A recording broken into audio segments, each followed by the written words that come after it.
I was a little kid, I used to own an Icirrus S453M. This laptop was considered an extremely low-end laptop you can get in 2014. It has extremely bad screen, bad build quality, 2GB of RAM, Pentium processor, and 500GB of hard drive. Despite this, it was my main computer for years. I watched YouTube on it, and I even played games on it. That is, until 2017, I replaced my old laptop with this. This is the Lenovo Legion Y520.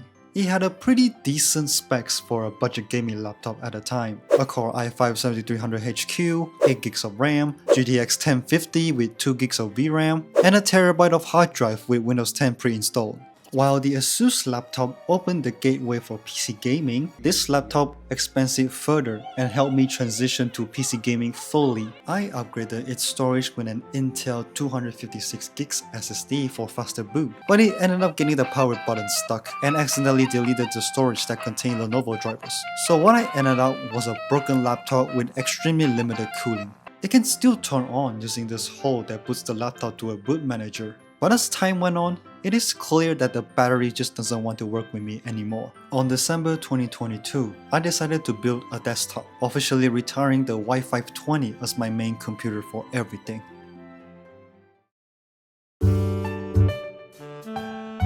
Gaming laptops are a rather controversial figure within the gaming community. Some of us perceive gaming laptops as a waste of money since you can get better performance with a desktop, and will usually recommend consumers to get both a desktop for leisure purposes while an ultrabook for work. But others would disagree. Since they are gaming laptops, it's well worth a trade-off of performance with portability. And so why is that? The biggest selling point of the gaming laptop is that it is a portable desktop-grade computer that you can bring anywhere.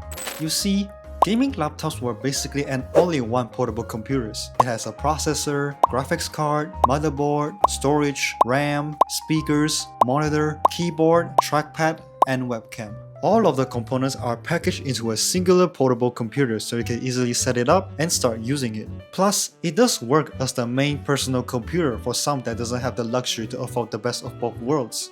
This is an ideal solution for those who are looking for a high-performance computer in a smaller form factor, since not a lot of us have an ample living space or a small desk to hold their necessities. A great example of this is students. I've been through college for the past 3 years, and I have seen around 20% or 30% of my classmates had a gaming laptop. And depending on their major, they do require GPU horsepower to run industry standard applications, like Adobe products for content creation, Blender for 3D modeling and animations, CAD for engineers, and so on. Trust me, I know how it feels to edit videos on Adobe Premiere Pro using an Ultrabook. Plus, in theory, you could save a lot on electricity bill, since they usually require and consume less power than its desktop counterpart. This can be an ideal choice, especially for nomads or those studying abroad. And depending on the model, you can easily disable the GPU using the mux switch to get more battery life if you're just doing mundane tasks.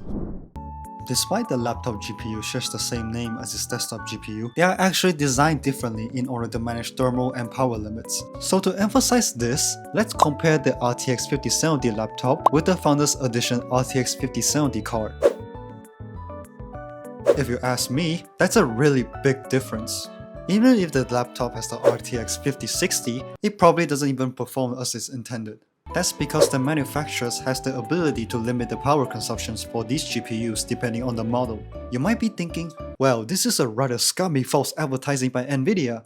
And you are exactly right. Though from Nvidia's perspective, I suppose that advertising a desktop class GPU on a laptop does seem to be more appealing, since it implies that this laptop does have desktop class GPU. Since major companies usually focus their budgets on purchasing the necessary hardware to manufacture these devices, normally you won't see companies cheap out on build quality on more expensive gaming laptops. But when it comes to budget gaming laptops, you can really tell that they cheap out on the build quality. Now, I'm not saying that all budget laptops are held together by spin and glue.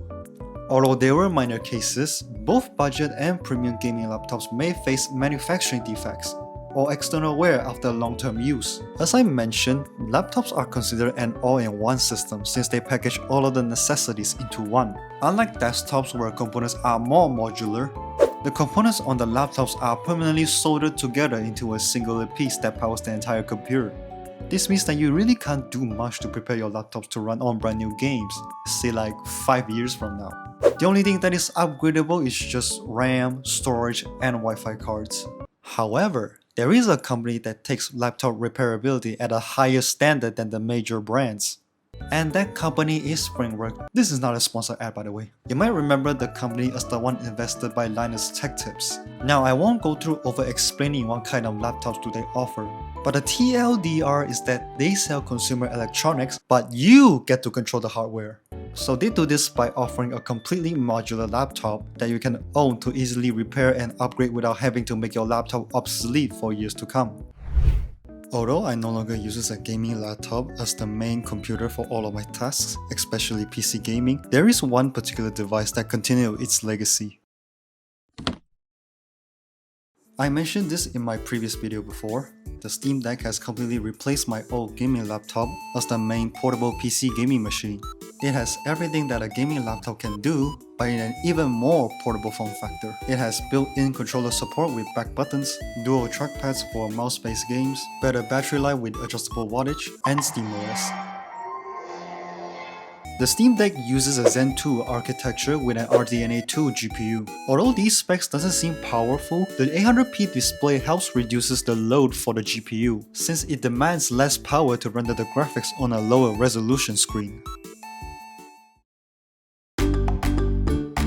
So I hope you enjoy watching me yapping about gaming laptops. Sure, they may not be as powerful and upgradable as its desktop counterpart, but for someone they are looking for portability, like students studying in specific courses that requires dedicated graphics, or as their only personal computer. So what are your thoughts on gaming laptops? Are you looking to get one yourself or something else? Be sure to drop a comment down below. Make sure to like and subscribe, and I'll see you on my next video.